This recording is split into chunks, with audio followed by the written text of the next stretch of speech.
So we're going to start part 2 of the New Deal. It says later first-term New Deal programs, banking and investment. The first 100 days we talked about in our last lecture, where we see FDR and a Democratic Congress put forward a huge amount of New Deal legislation to try to address relief, recovery, and reform in the Great Depression. Now what we're going to see is after his first 100 days, there's going to be a whole second batch of programs called the Second New Deal.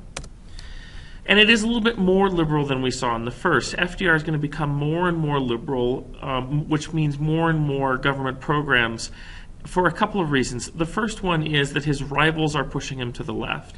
The rivals that we talked about at the end of part 1, Father Charles Coughlin, Townsend, Huey P. Long, all of those people are critical of FDR for various reasons, but it comes down to the idea that he just isn't solving the Great Depression. And so FDR realizes that he has to be more liberal. He has to try more programs that are going to put the United States government further in debt, because everything he's done so far has helped feed people, but it hasn't helped solve the Depression. Another reason that he's going to become more liberal is that the conservative Supreme Court is stopping some of the things that he's trying to do. Whether it's the NRA or it is the AAA, they're trying to put a halt to his progressive programs, and so FDR is going to become more liberal, more leftist in his approach to try to solving the Depression and take on the Supreme Court. And so we see a new regulatory agency is created. It's called the SEC, or the Securities and Exchange Commission. Their job is to regulate the stock market. What they do, if you're a member of the SEC, is you look at the stock market and you make sure that all the trades that go on the stock market are legal. Nobody's watering stock, they're not doing any insider trading, those kind of things. So everybody has a free chance, an equal chance of making money on the stock market, and it's going to give you confidence in the stock market again because you believe that there's some honesty going on there. And so this is an example of reform. And the United States government has definitely had its hands on the stock market trying to regulate it. Next, we're going to see the Banking Act. The Banking Act adds on to another progressive reformer back in the early 19-teens, Woodrow Wilson. When he created the Federal Reserve Act, the Banking Act of FDR is going to strengthen that. It's going to add more powers to the Federal Reserve. It's going to make it easier for the Federal Reserve to raise or increase the money supply, which will help the government and the Federal Reserve deal with deflation or times of inflation when needed. So the government is becoming more active, more involved in the economy and the financial sector with these two acts.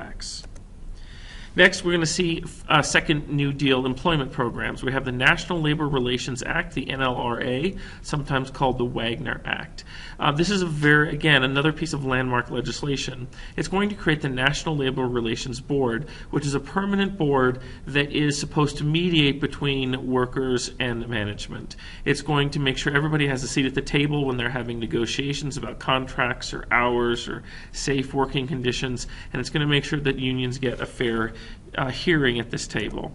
It's going to once again give unions the legal ability to unionize, to organize, to strike, those kinds of things. Now, we had seen that in the progressive age, but in the 1920s, we saw that the government take away that right, and so now it's back again. Next, it's going to give more power to stop, it's going to give the United States government more power to stop unfair business practices. Like we had said before in the stock market, watering stock, now it's going to say that you can't do some illegal things like forming pools that illegally restrict competition. And so once again, as we saw on the previous slide, the United States government is getting more involved in regulation as time goes on because the public feels we need this, that business has been unchecked, uncontrolled, and that led to the Great Depression. Next, we get the Works Progress Administration. So don't confuse this with the PWA, the Progress Works Administration. That was a new 100 Days New Deal program. This is going to be in the Second New Deal, and it is very similar to the PWA. The WPA, they will do large public works. They will build roads and bridges and those kinds of things, except now there's also a commitment to help the intellectuals of America, to help artists and poets and authors and those kinds of things. FDR was concerned that that group of people, we would lose our intellectual part of America because there wasn't a market anymore for people to buy art or literature or poetry. And so the WPA is going to help them by providing them jobs. Perhaps the most famous example of this is that the WPA employed artists to go around America painting murals on the sides of buildings, keeping their art alive, but also giving scenes of America, keeping those artists from struggling. Perhaps one of the most famous places we can see this in Colorado is we have some at our nation's capital, or our state capital. We can see some murals there. We also see from the WPA, they helped pay artists to paint murals on the sides of buildings in Montrose, Colorado, a town on the western slope. So here we see a typical WPA scene that might be painted on the side of a building. Next, we see business. We have the Wheeler-Rayburn Public Utility Holding Company Act. It's a mouthful, but what it did is it forbid utility companies from operating as trusts and monopolies. We have already seen some of the United States government, because of the Tennessee Valley Authority, get involved in the utility business, right? They're going to be selling cheap electricity to consumers, but now we see that it's going to be forbidden for a utility company, water, gas, electric, to form a trust. The feeling there is that if a water company is able to control all the water into a major city, they could charge huge prices, and that's not good for middle-class consumers. And so once again, we see this progressivism come back in the 1930s as part of the New Deal, and the government is regulating businesses and saying that you cannot create a monopoly or a trust when it comes to public utilities. Next, under miscellaneous, we have perhaps the most famous FDR program of all, the Social Security Act. It creates the Social Security Administration, and it is what we sometimes call as the safety net or the welfare state. What it means is that FDR did not want to have people in America who were perhaps the most in danger of starving suffer. We're talking widows, old people, orphans, those kinds of people, and he says that there should be a government program that will help those people stay alive and keep food on the table. And so that's what Social Security has created. It is a program that is going to help, most famously, old people who have retired, have a pension. They will pay, it's a payroll tax. So how it works is throughout your working life, when you're younger, you're going to pay a payroll tax to the United States government. This is in addition to income tax. And so you might see it as FICA on your own tax, on your own payroll stub if you have a job. And they take money out of your paycheck while you're working. And so when you're too old to work anymore, Social Security will kick in. You'll get some of that money back that you paid into your payroll tax. And so this is going to be a long-lasting program, because once you start the program, it's hard to stop the program. If you've paid into Social Security your whole life, when you retire, you don't want the government to suddenly take that money away. So FDR made this a permanent program by tying it into a payroll tax. It's always going to be there because everybody paid into it. But besides older people getting pensions, also if you're disabled, let's say you were born with some kind of mental condition, or you may have been in an accident and now you're mentally disabled, the United States government's going to give you some money so that you don't starve to death. Maybe you're an orphan. Maybe you're a widow. All of these things, these people in society who might be in danger of starving, Social Security is going to come along and give you a government check to help you get food on the table. It's not a lot of money, but it is going to be some that you can survive. Now, this is not a progressive tax. Even though it's a progressive program, it's a regressive tax. In other words, the tax will max out when you get to a certain level. And so, yes, the more you make, the more you pay, but then it maxes out at a certain level and it becomes a flat tax. So somebody who is a millionaire might be paying the same amount of Social Security as somebody who's making, let's say, $200,000 a year. And so that's why it's a regressive tax, because it just doesn't keep going up like the income tax does. So it is going to help poor people, but also by percentage, you could look at and say that some poor people would pay more of their income than super rich people would. So that's why it's called a regressive tax. Initially, it is one more thing. It's also going to be a form of unemployment insurance. And so if you have a job and you get laid off in the Great Depression or thereafter, the United States government is going to come in with Social Security Agency, and they're going to give you money so that you have money to live on until you can find another job. So that's kind of like an unemployment insurance. The Social Security does all of these things, not just pensions to people who are retired.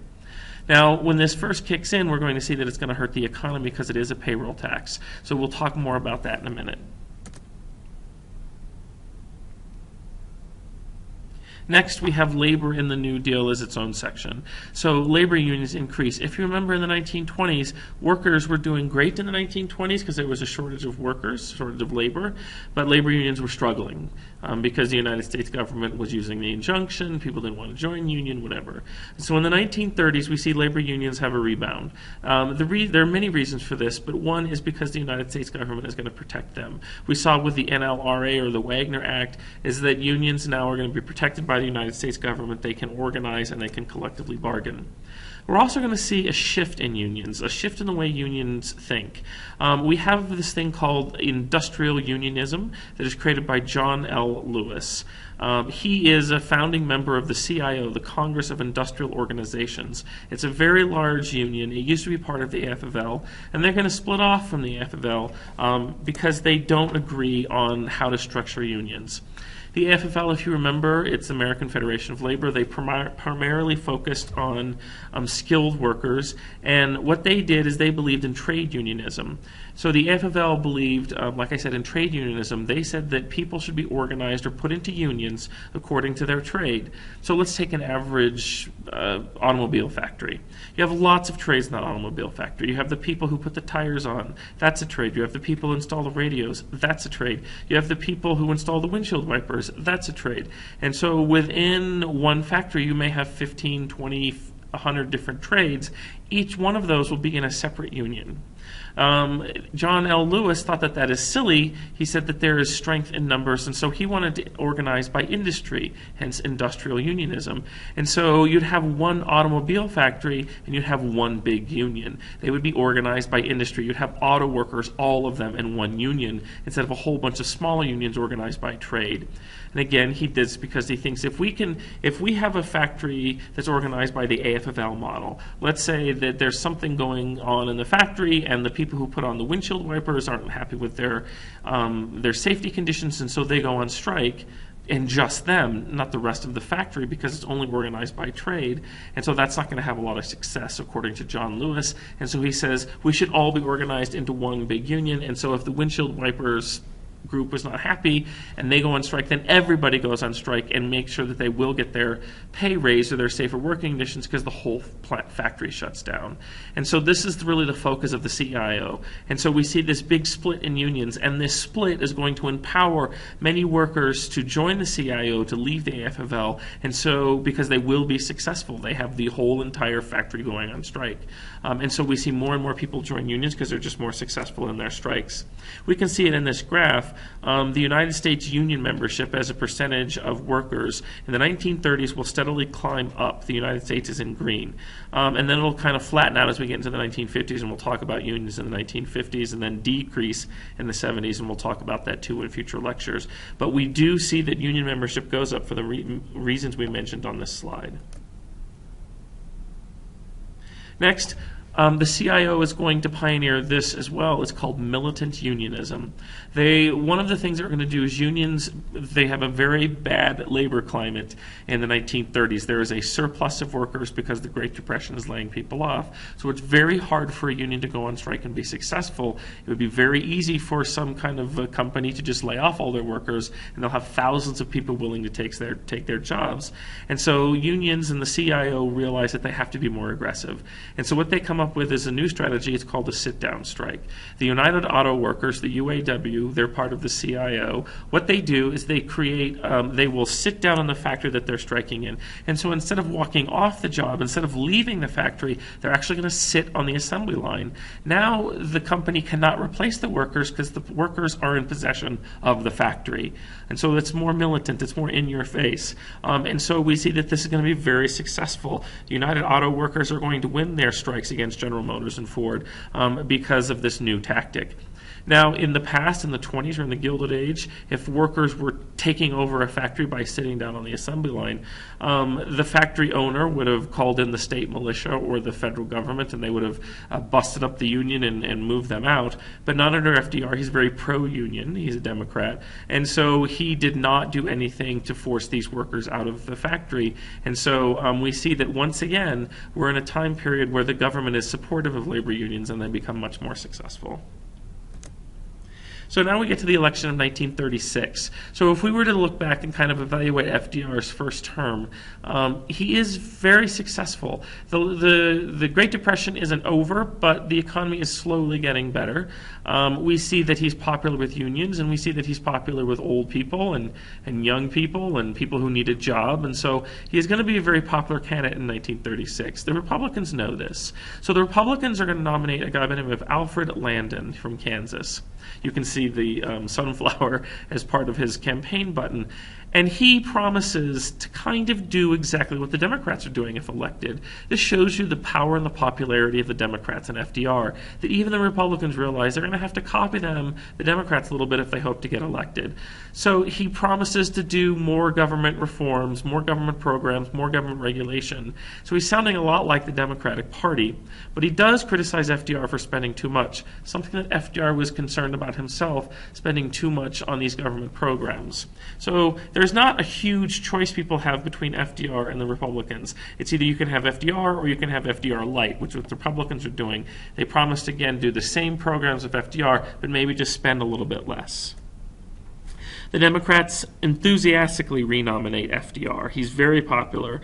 And he's going to be popular with this new coalition he put together. African Americans are going to be voting for FDR because he gave them employment in the CCC camps. Farmers are going to be thankful for FDR because he gave them the AAA. Homeowners because he gave them the HOLC. Labor unions because he's supportive of them. Intellectuals because he gave them the WPA. And some Southerners as well, Southerners who were farmers, because, again, he gave them the AAA. And so this is what you see here: African Americans, farmers, homeowners, labor unions, intellectuals, and Southerners. This is going to form the basis of the Democratic Party, their coalition from the 1930s, 40s, 50s, and 60s. And we're going to have, it's going to be very successful. FDR has been able to put together a coalition that is going to help the Democrats win election after election after election. And that's part of the reason why FDR is such a famous president, so well known, is because he transforms the political landscape. Now we see all of these people voting solidly Democrat for a good deal to come. So if we can see it, certainly it pays off. In 1936, it's a resounding victory for FDR. 61% of the popular vote, 98.5% of the electoral vote. The country obviously likes FDR and his programs. And so FDR's second term. Now, a little bit of synthesis here. We see this as a trend in American history.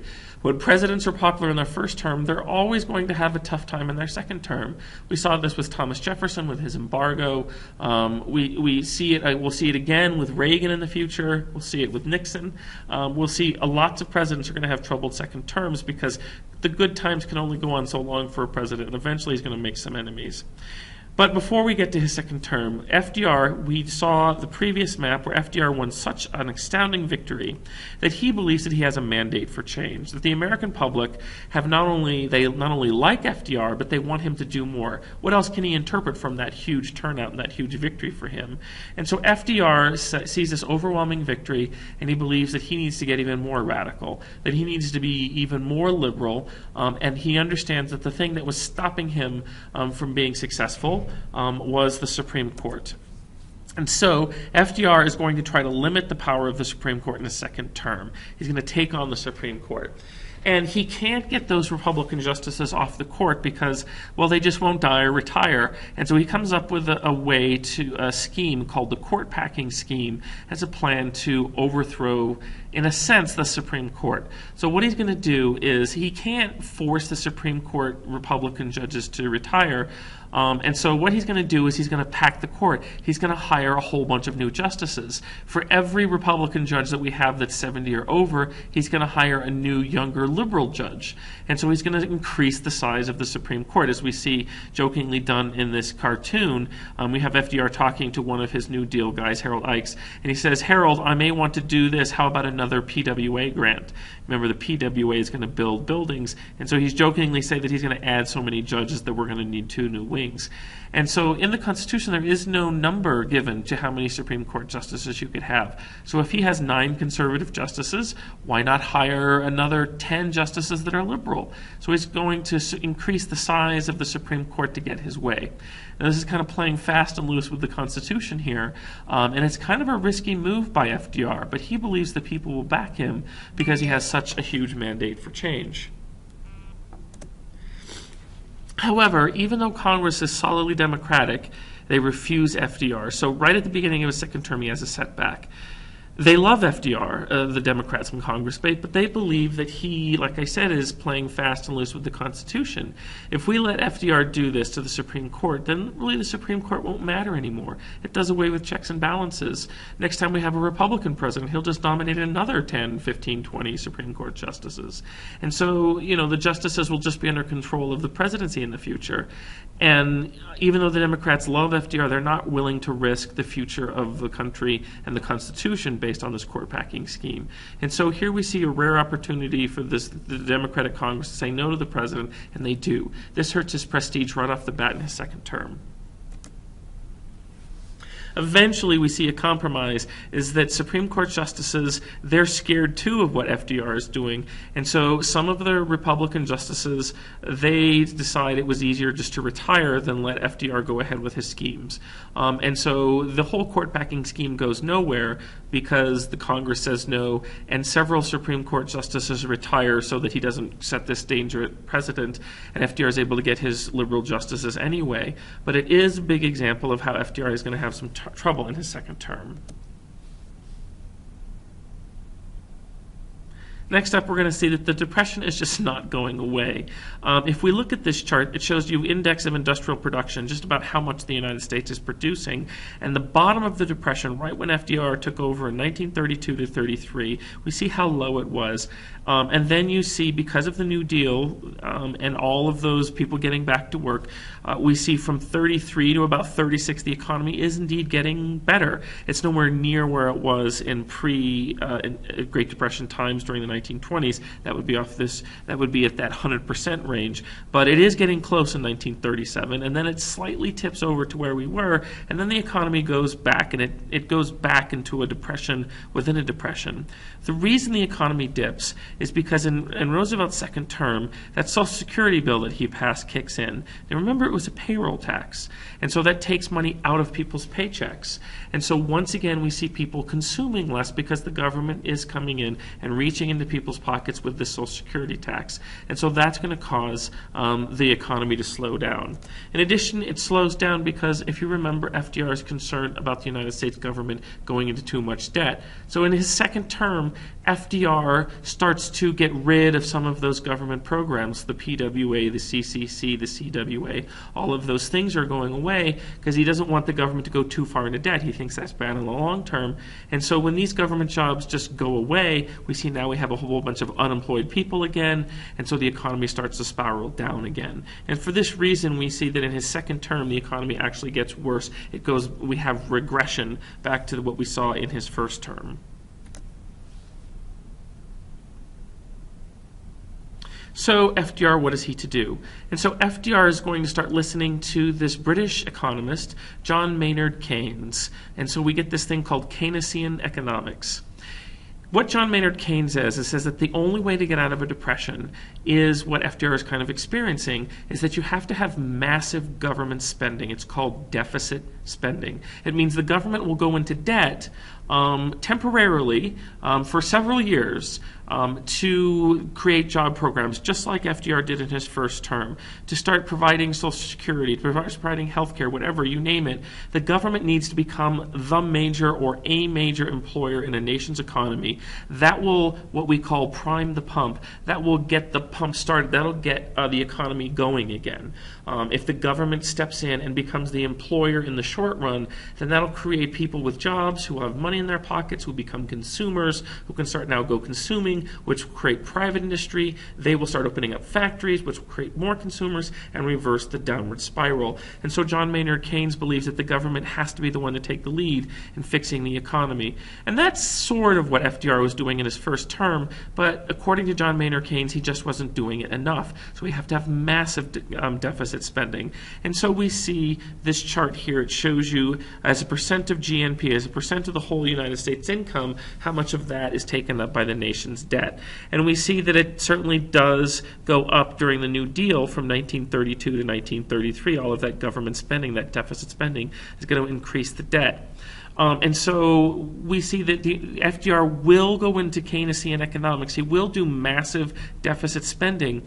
But as it turns out, it's not going to be to end the Depression. He's going to do massive deficit spending to get ready for World War II. We'll see it start to go up a little bit in 1939, 1938 as he gets ready for the war. And then as we get into World War II around 1942, we see the government spending just skyrockets to get ready for the war. And so that's really what ends the Great Depression. The United States government spending on World War II, much more than the limited spending he did during the New Deal.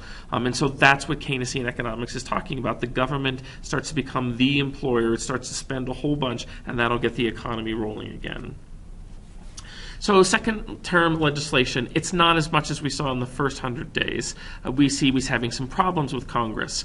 Plus, we're going to see that FDR, his focus is going to start shifting away from America in his second term and towards Europe. We're going to see that Europe, and another set of slides in our next lecture, is marching towards war, and FDR is getting increasingly concerned with that. So that's eating up more and more of his time in his second term. And so he doesn't pass as much legislation in his second term as he does in his first. So we get the AAA, it's passed again. If you remember, the Supreme Court struck down the AAA because they said it was unconstitutional.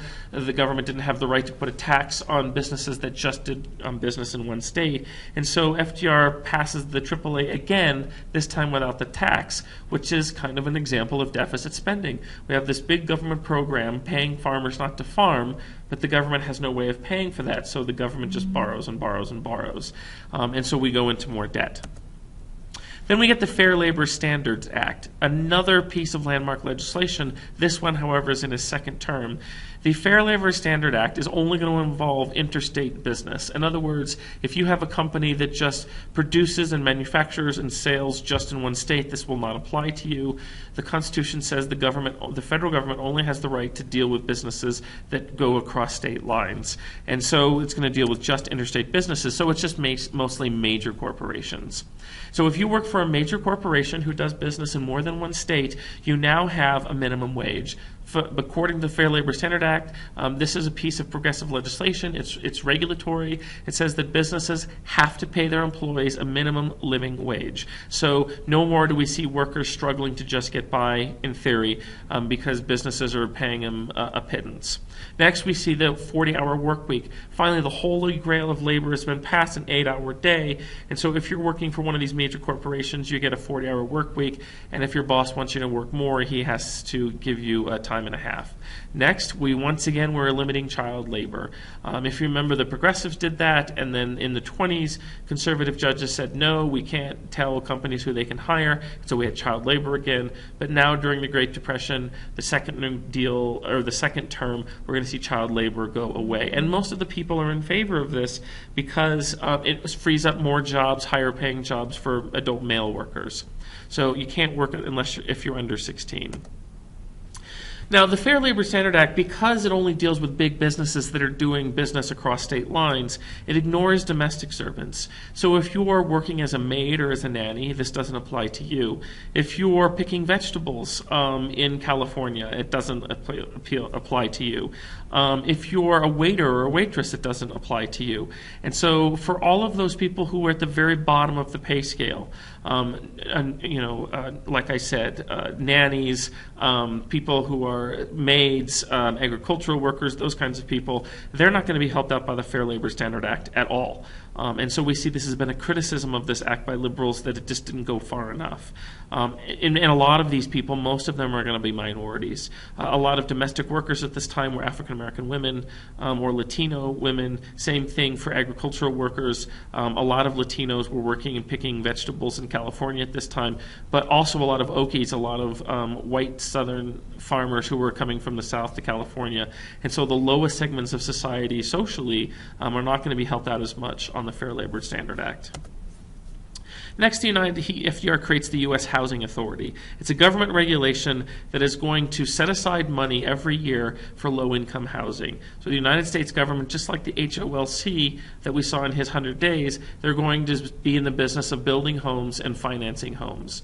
And so again, the United States government getting more and more and more in the private sector. So if you're a person who's in the lower classes and you can't afford a home, the federal government's going to step in and they're going to help you find a home. Simply because FDR believes that America's better when more Americans own their homes. They pay more taxes, they consume more, and so he is going to create this government program that's still around to help people get into housing. Then, as I said before, we're not going to see a lot more legislation passed during his second term because FDR is more and more preoccupied with what's going on in Europe at the time.